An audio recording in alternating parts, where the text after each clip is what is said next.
Hello students, science में हमारा chapter work and energy, उसमें आज हम पढ़ेंगे काइनेटिक एनर्जी, पढ़ेंगे गतिज ऊर्जा। गतिज ऊर्जा क्या है?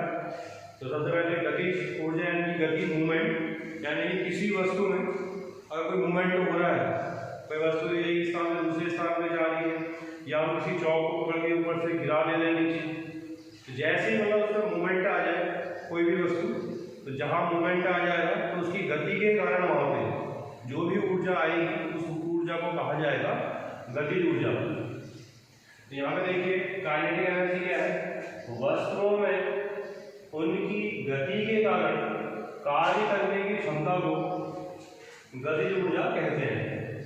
वस्तुओं में उनकी गति के कारण जो भी उनमें जो भी गति होगी, जो भी मूवमेंट होगा, उस मूवमेंट के कारण जो भी वर्क करने की यानी कार्य करने की जो क्षमता होगी, जो पावर होगी, उसी क्षमता को कहेंगे हम गतिज ऊर्जा, काइनेटिक एनर्जी।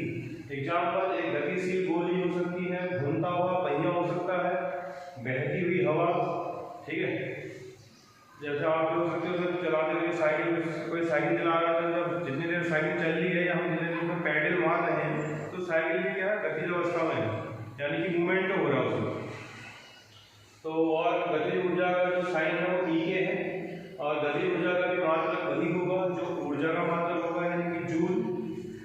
जितनी भी ऊर्जा होंगी सभी ऊर्जाओं के मात्रक जूल ही रहेंगे। गतिज ऊर्जा का जो फॉर्मूला है ई के यानी kinetic energy equal half mv²। इसमें m जो है मास है, यानी वस्तु का द्रव्यमान है, v जो है उसकी वेलोसिटी है, वेग है।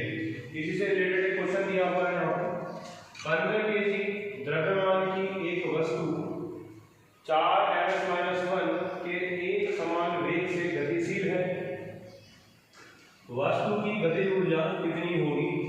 तो देखिए इसका द्रव्यमान जो दिया हुआ है हमें m दिया हुआ है 15 kg, और जो उसका वेग है यानी वेलोसिटी है, वेलोसिटी दी हुई है हमें 4m²। तो समान वेग से गतिशील है, वस्तु की गतिज ऊर्जा कितनी होगी? वस्तु की गतिज ऊर्जा आ जाएगी आपकी ई के, यानी कि काइनेटिक एनर्जी निकालनी है हमें। तो काइनेटिक एनर्जी के फॉर्मूला भी हमने पढ़ा है, ई के बराबर हाफ mv², हाफ m की वैल्यू है आपकी 15 और v की वैल्यू है 4, यानी कि 4 का स्क्वायर। तो यह जाएगा 1/2 इंटू 15, 4 का स्क्वायर आ गया आपका 16, 2 1 जा 2, 2 8 जा 16, और 15 इंटू 8, तो 15 8 जा 120। तो जो इसकी गतिज ऊर्जा आएगी ई के, वो आएगी 120 जूल।